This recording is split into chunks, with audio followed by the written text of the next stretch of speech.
mən həmişə öz keçmişimlə, əziyyətimlə fəxr eləmişəm. Və bu günləri məsələn, mən əziyyət deyirəm, bəzi baxanlar da deyirlər, ya biz də əziyyət çəkmişik də, bəli, hər kəsə əziyyət çəkib, bu gün çəkməkdə də davam edənlər var. Həyatın ləzzəti, dadı ondadır ki, o çəkdiyin əziyyətin sonunda bəhrəsini görürsən.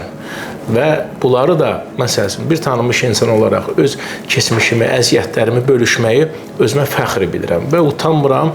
Yenə deyirəm, sevinirəm ki, mən o günləri görmüşəm. Və mənim bu danışıqlarım bəzən insanlarda motivasiya yaradır, bəzi insanlarda güc yaradır, qüvvət yaradır, həyata bağlılıq yaradır, həyatda irəliləyişə və yaxud da digər uğurlar qazanmaqda böyük bir dəstək olur mənim bu sözlərim və dəfələrlə də olub ki, bəlkə də onlarla yox, yüzlərlə dünyanın müxtəlif ölkəsində olsun, Azərbaycanın müxtəlif bölgələrində olsun, şəhərin özündə olsun, mənimlə görüşəndə bəzən deyirlər ki, Kamil bəy, biz sizin məsələn uşaqlıqla, əziyyətlə böyüməyinizə kadrlara baxmışıq, danışıqlarınıza baxmışıq və biz sizdən motivasiya götürmüşük, biz sizdən güc götürmüşük, qüvvət götürmüşük və sevinirəm ki, kiməsə mən öz keçmişimlə, əziyyətimlə, bugün uğur qazanmağımla kimlərəsə mən dəstək ola bilirəmsə, nə xoşalıma.